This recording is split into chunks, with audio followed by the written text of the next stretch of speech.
I'm here at the airport in Maui. I'm now heading on an overnight flight to Palm Springs, California for the Computer Users in Education Conference. And it's the big education conference in California. We're going to meet with a bunch of educators who are very tech savvy, very passionate about education.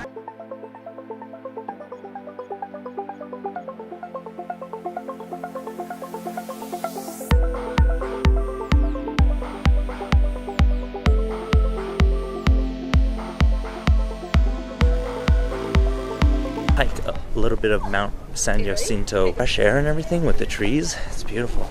I'm definitely really fortunate to be able to go from beaches yesterday to mountains today. The Desert View Trail. One of the other hikers recommended the Desert View Trail. Check out the size of these sequoia trees. That's one way to get through a tree.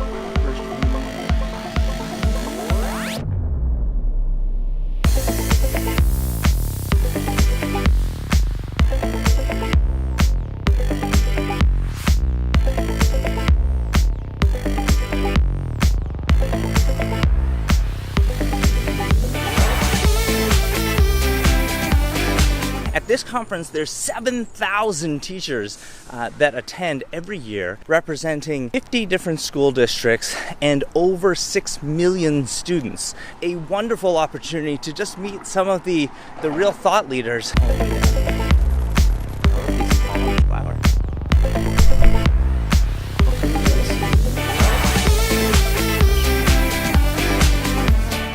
We're super excited to have Matt Miller. He is the closing keynote speaker here, also the author of Dish That Textbook. So people who have watched this channel have probably seen a previous interview. You're doing the opening keynote. Can you tell me a little bit about it? We've got to be willing to take risks, and that what we think is safe teaching a lot of times is actually risky teaching because kids get disengaged. And so we have to kind of flip-flop the way that we look at that. How can we make this fun? How can we make this interesting? And I've found that if they're doing that, then they're paying attention. And I think we have a better chance of learning, sticking long-term, keeping an eye on pop culture and being able to pull some of that in.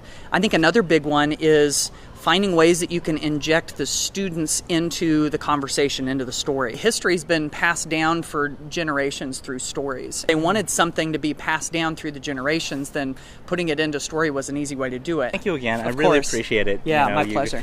To me, the storytelling component that he mentions is so important when it comes to engagement. 7,000 teachers are going to be attending these keynotes. Stage of CUE looks like. Okay, so I'm teaching my Spanish 2 class. Hey, I got it.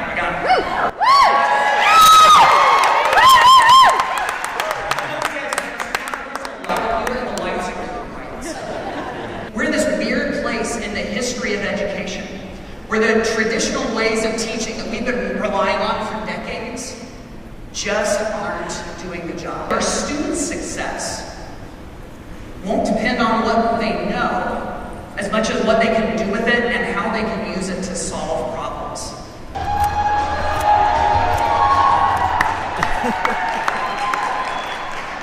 Next up, we're going to meet up with Jasmine Wright, who is one of the founders of the Push Through movement. I'm here with Jasmine, a keynote speaker here at CUE, and she's done a lot with video that's gone viral on the web. The mantra is called Push Through, and the mantra was basically setting a tone of growth mindset and resilience in my students. Resilience isn't just something you read about in books or that we have discussions about. It's something that you have to actually apply. The student will say, I can't do this, I can't do this.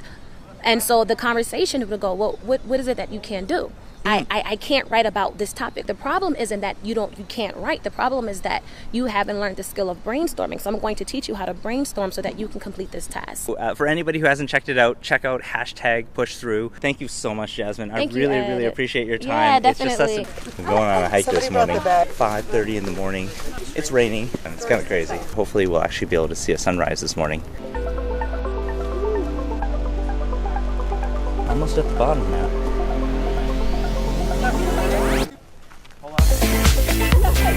Really lucky that we were able to go out with all these other educators. Thank you so much for coming. Yes, so many hardcores. We had a great turnout. Jen was my hiking buddy.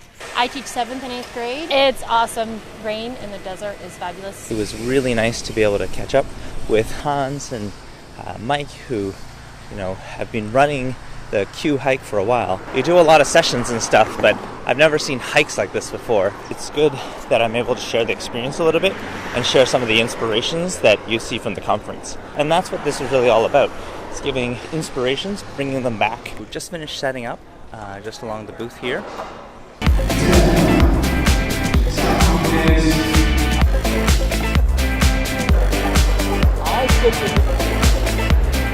I'm here with Joel with Casa Documentary. He was one of the keynote speakers yesterday. Why is this not in every schools? This is revolutionary. I mean, literally, one big screen table can have like 4 different kids working on their own project. Then they can actually bringing it together to make it one single project. It's amazing.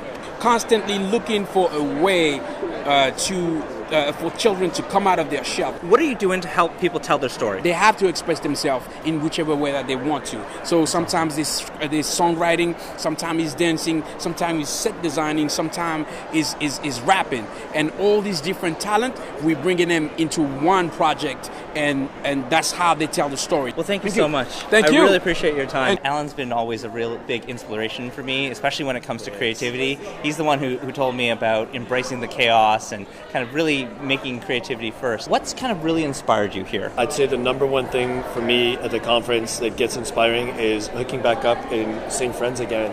That just makes me always realize when I see that face and I see that and get that smile that's why I'm doing this. It's getting out of that comfort zone, right? Yeah. It's taking a risk. It's kind of doing something totally new that nobody's ever seen before. Fail. I'm back with Alan, who's just had a chance to see some of the Snowflake multi-teach software. What do you think? I think that the interface is beautiful, it's clean, it's professional, which is important to me. It moves quickly. I would see the zones and having some things that were staying on the screen on a full-time, longer-term basis, and then being able to utilize the other zones for the interactivity and engagement. Having students, multiple students getting up there to collaborate, the zones are great. The more fluid, the more engaging the lesson, the better it's going to be for the students. Cool. Well, again, it's a pleasure. It's always a pleasure meeting with you. We are just checking out the trade show. To build an engine, we've also provided developed the software.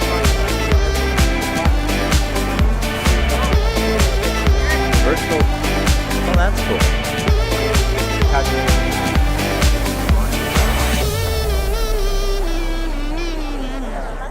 I'm here with Dr. Deb Oliver, the author of The Learning Transformation. What's your story, behind getting into education? I was using technology in the late 80s, early 90s in my classroom as it was coming in, and just saw that's where we were going to be going. So thank you very much. Well, so I really appreciate it. I'm here with Kimberly Franklin.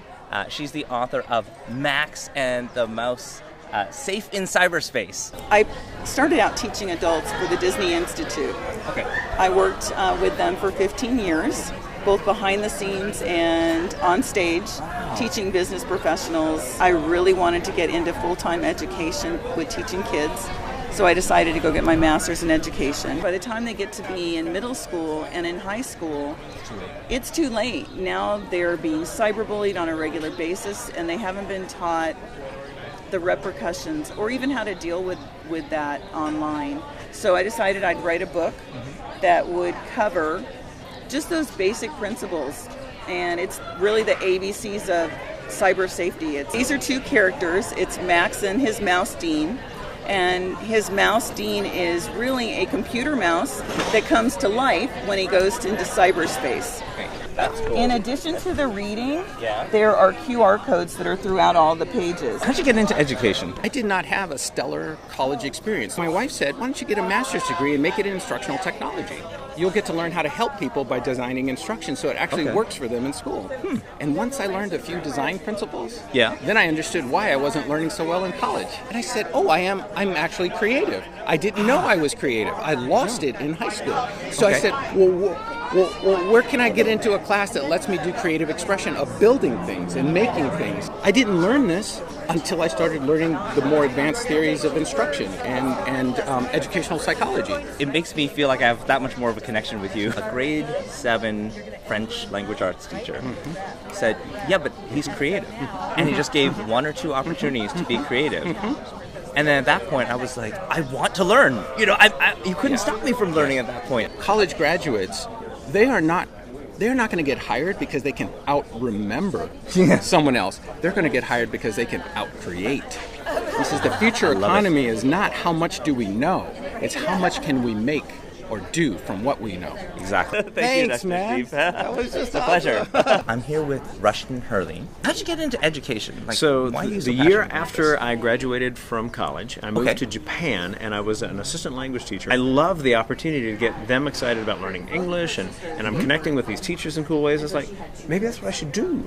So making your teaching something special is built around the idea that getting better as a teacher is about little things. When kids know that other kids will see what they do, they want it to be good. But when it's just for the teacher, they want it to be good enough. But what's important is that we inspire them to see those possibilities by not being too restrictive about how we get them to articulate their mastery of what we teach. My pleasure. I really appreciate it, Rushton. Cool. It's a pleasure Good to to meet meet you. you. It's nice to see much more interactive, much more creative process and seeing the transformation. Hey, thanks so much for watching. If you'd like to see more videos like this, please subscribe. And if you'd like to be notified when new videos come out, click the bell.